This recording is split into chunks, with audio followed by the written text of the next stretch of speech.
This is Cast of Wonders, the fiction audio magazine for young adults featuring stories of the fantastic. Welcome. Today we present part 1 of In the Cemetery of Frozen Ships by Suzanne van Rooyen. Suzanne is a freelance writer and author from South Africa, currently living in Finland. She is the author of the cyberpunk novel Dragon's Teeth and has had several short stories published by Golden Visions magazine, Earthbound Fiction and others. Her non-fiction articles on travel, music and other topics can be found scattered throughout the internet. Although she has a master's degree in music, Suzanne prefers writing strange tales of the Spec-Fic persuasion and playing in the snow with her Shiba Inu. You can find out more about Suzanne at suzannevanrooyen.com. Check the show notes for details. And now we've a tale to tell.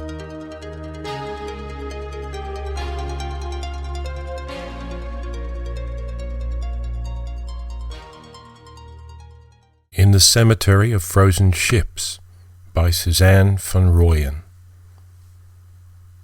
Traeger's world ended in a song of fire breathed from the bellies of 100,000 desert dragons. The beasts slithered from the sand, their ululations a thunderous music piercing the heavens. Little Kara cowered, hands cupped over her ears. "Mummy, make it stop!" Deep in the sand, on the side of the planet facing the sun, seismic rumbles disturbed the reptile's slumber. With eyes like burning pools of sulphur, the dragons unfurled their wings, beating hurricanes towards Shrapnel City. Driven by an arcane force, they set their predatory sights on the Dusk Meridian, that narrow inhabitable band dissecting hemispheres and claimed by humans. In the city, spiral towers shivered in their foundations as brick and glass began to crumble. 2 million pairs of eyes squinted towards the dunes. Mirages shimmered the colour of blood as dragon breath burned across the horizon. Lizard silhouettes loomed in the distance, eclipsing the sun, drawing ever closer to the city. "They won't leave the desert," Dad said, and Traeger wanted to believe. The priests lit candles, wafting incense from the temples to keep the devils at bay. But the winds changed. Smoke billowed from the dunes. Sulphurous clouds drenched the city in stinking ash. The priests sounded their trumpets and dropped to their knees, beseeching Sky Father to tame the dragons, to save his people from imminent demise. But the roar of ravenous beasts overwhelmed the bugled prayers as the beasts entered the twilight stretch. "We'll have to go into the dark," Mum said, trying not to cry as she shouldered her rifle. The darkness clinging to the twilight border beckoned with icy fingers, promising safety. But no one knew what lay beyond the impenetrable veil of snow. Erstwhile adventurers had gone into the dark, seldom to return. "Whatever happens, Traeger, take care of your sister," Dad said. Traeger nodded, swept Kara into his arms and did as the adults commanded, descending narrow bunker steps, adding another 2 to the sea of frightened faces. Traeger listened as dragons with gilded talons and fulgurite fangs ripped apart Shrapnel City. Men and women schooled for war defended their home with artillery and mortars, grenades and missiles. The screams of dying dragons became a deafening cacophony heard even in the subterranean hollows. A blood-streaked soldier limped down the stairs. "We're losing," he told the invalids and elderly sitting amongst the children. We're trying, but we can't kill the bastards." Where one dragon fell, another one rose, born from the simmering entrails of the swelling carcass. Spontaneous regenesis, accomplished by another Kaliji species, the how of it still a scientific mystery. The dragons exhaled and the city melted, slimy puddles of concrete and steel, bone and flesh, a civilization incinerated. "No word from Drake?" a quavering voice asked, hopeful eyes turned to the soldier. Nothing from Drake or any other city. Seems we're on our own here." As numbers dwindled, with no aid forthcoming from the northern capital, the darkness offered the only hope of survival. Traeger and Kara, orphaned and afraid, donned thermal snowsuits, and relinquishing the city to the reptiles, traipsed with a band of 30 adults past the twilight border and into the frigid wasteland, hoping the dragons would not follow. Traeger wiped away the ice collecting on his lashes, suppressed his childish fear, and waded through swirling drifts of snow, the heat of dragon breath still warming his spine. "I don't like the dark," Kara whispered. "It'll be okay," Traeger reassured his baby sister, dangling from his hand. She nodded, mute, thumb tucked between her teeth. For her, he'd be strong and pretend he didn't fear the dark. The dragons screeched at the edge of dusk, blistering ice-slicked trees with frustrated breath as their quarry vanished, safe from flame, into the thick shadows gathered between gnarled ice palm and snow birch. The ragged band settled in a clearing, triangular tents dotting the snow. Huddled around a tiny fire, Traeger broke the chemical seal on a trail meal, shook the contents warm, and passed it to his sister. He melted snow for their parched throats. The flames danced in the pit, the distant roar of angry dragons almost soothing as he gazed up at the gleaming stars strewn across the void. "Tell me about Earth." Kara shuffled closer to her brother, shoveling steaming mash into her mouth with mittened fingers. Traeger tucked a loose strand of dark hair into her hood and nodded. He gazed upwards as the stars disappeared, veiled by passing clouds. A light snow dusted his face and the ice pines creaked in the breeze. "Once upon a different age, Skyfather created Earth. Earth stood alone among the demigods as life-giver to the humans, though mighty Mars, Jupiter, and even beautiful Venus couldn't do what Earth did." "Grant the gift of life," Kara added. Only Earth, coupled with humble Lunar and aided by First Sun, had the power to grant the gift of life. "But Khaliji has life." "Khaliji has dragons," Traeger said, flicking snow-laced hair from his eyes, then sipping tepid snowmelt from the cup growing cold in his fingers. In a moment of quiet untainted by lizard song, a keening wail pierced the gloom, prickling sweat on the back of Traeger's neck despite the cold. He tensed, held his breath, listening, waiting. "What the hell was that?" a man asked from a nearby fire when the wailing became a sighing wind. Kara buried her face in her brother's armpit, her slim shoulders shaking as she began to cry. Traeger cast his gaze around the camp from one concerned face to another, eyes darting side to side, searching for the new danger. "It's just howlers," a man in camo and wearing the brooch of captain said. "We'll try to bag some tonight. Better eating than trail rations." He stalked into the trees. Sentries studied the gloom, weapons raised, scanning the darkness beyond the fire's glow through night visors. But the howlers remained silent, and distant dragon roars lulled the group once more. "Only dragons are dangerous," Traeger assured his sister. "Will you finish the story?" Earth was the cradle of life, and from Earth the first humans came, carved from clay and smoothed in rain. Humans prospered. They worshipped the sun and Lunar. They honoured Skyfather. But after many ages, humans forgot to cherish the gift of life, and for this they were punished. The great demigods hurled their wrath upon Earth. Her oceans boiled, her land fractured, and the humans in their final hour deserted her as Skyfather wept, Traeger recited. "Why did they do that?" "It was easier to escape the wrath of the demigods. They had vast ships, bigger than the dragons?" "Bigger than Shrapnel City." Traeger hugged his sister.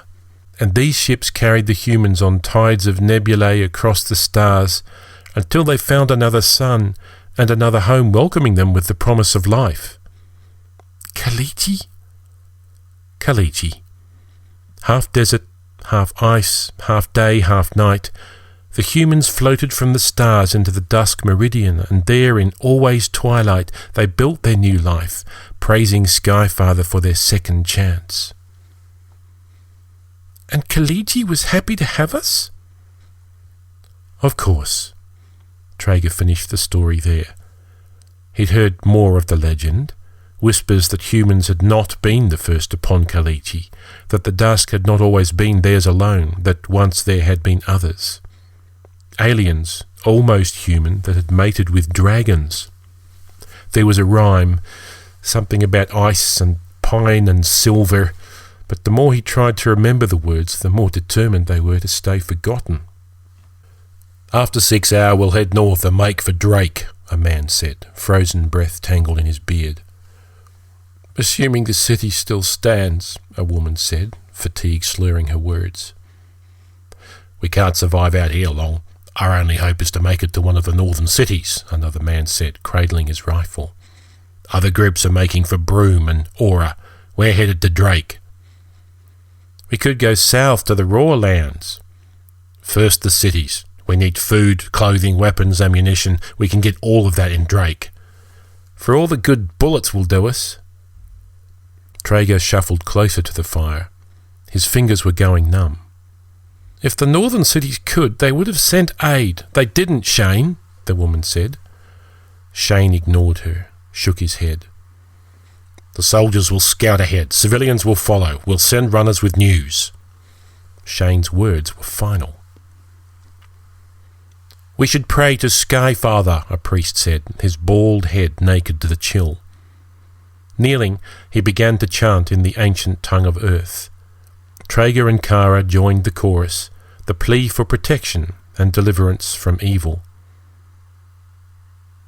The camp settled down, wrapped in the susurrus of prayer, warmed by blankets and hope, and counting the minutes until another new day. Traeger carried his sister into the tent. Slipping off her boots, he felt her toes. Removing his own boots, he shed a pair of socks and fit them over Kara's tiny feet. Shoving his itching, painful feet back into his boots, he wrapped his blanket around them both and held her close as she murmured in her sleep.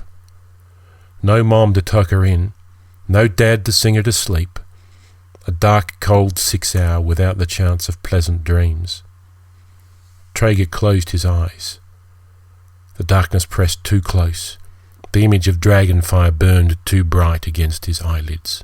Blinding. Scarring. After 6 hours, the camp stirred, though fewer rose than had fallen the night before. Traeger emerged, breaking the seal of ice on the tent and rubbing slumber sand from his eyes. New day? Kara asked, her voice still groggy, her thumb still wedged between her teeth. A woman's scream sliced through the clearing. Where's Rick? Where's my husband?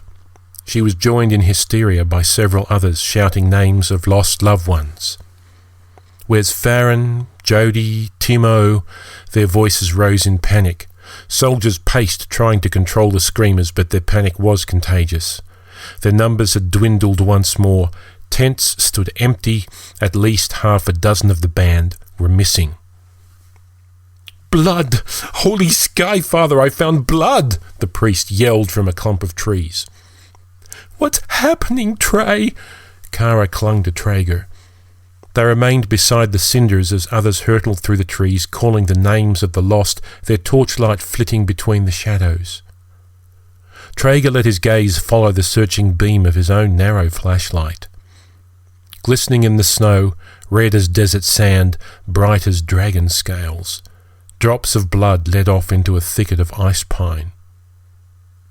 Pulse thrumming, he peered into the shadow too dense for the torchlight to penetrate and wondered if he'd ever see the sun again.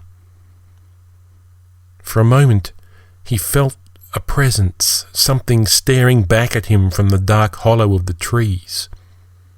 A moment's reflection, the glint of an eye.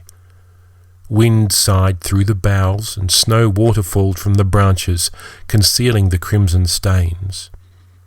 Traeger lifted Kara into his arms, held her close, and glared at the hidden foe. Slowly, the presence faded. "Where are the bodies?" the priest asked. "There's blood, but no bodies. What happened to them?" "Did no one see or hear anything?" "Howlers?" "Howlers don't eat meat," a man with a face obscured by snow glasses said. "Eat? You mean?" Rick's wife collapsed in the snow. "We stick to our plan. Troops scout ahead, look for the missing on the way to Drake. The rest follow." "We can't leave. What if Farron comes back and I'm not here? I won't leave my daughter," a woman said. "Fine, you can stay here then. Fend for yourself when your rations run out and deal with whatever's out there." Shane jerked his head in the direction of the blood-spattered snow.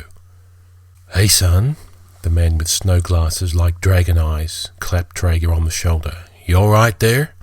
"Just fine, thanks," Traeger responded automatically. "I'm Zeke. You need help with a little one?" "Can't be easy being the only kids in the group," the man said, tucking silver-grey hair into his beanie. "No, we're fine," he said, holding Kara a little tighter and backing away.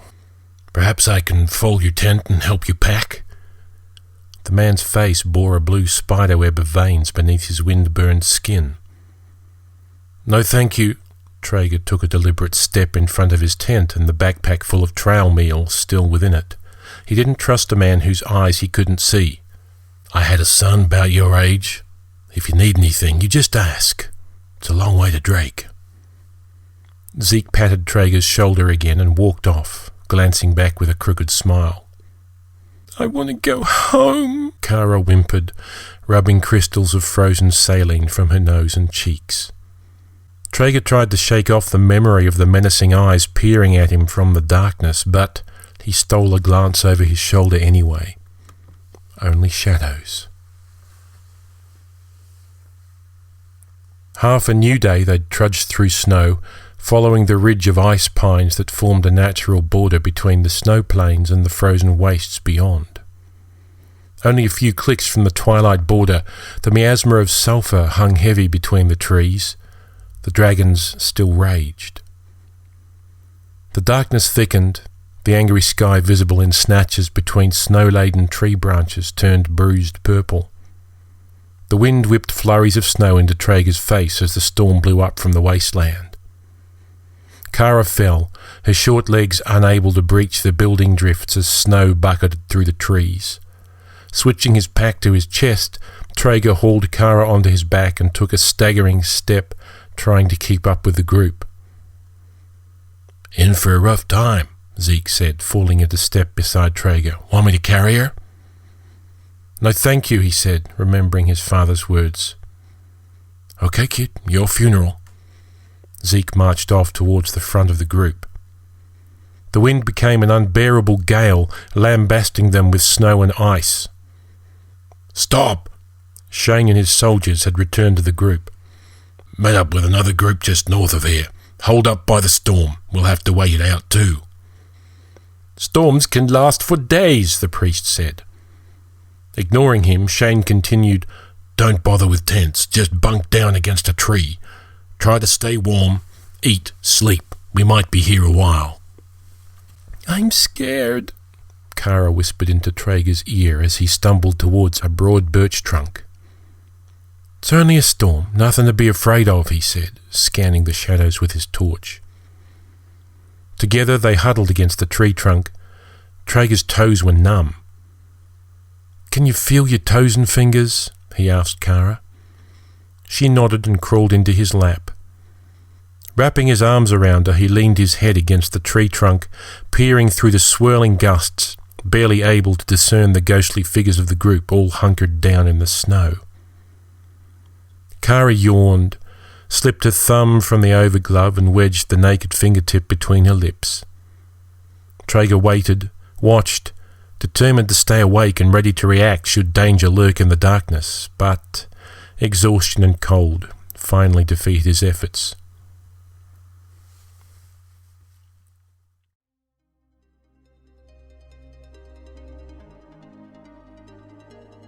And so ends part 1 of In the Cemetery of Frozen Ships. What did you think of the story? Come tell us in the forums. We'd love to hear from you. Cast of Wonders is released under a Creative Commons Attribution, Non-Commercial, No Derivatives license. Share it, but don't change it or sell it. Theme is Appeal to Heavens by Alexei Nov from musicalley.com.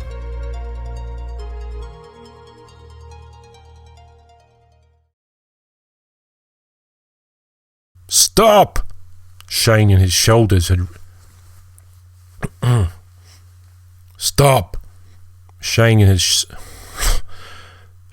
his shoulders...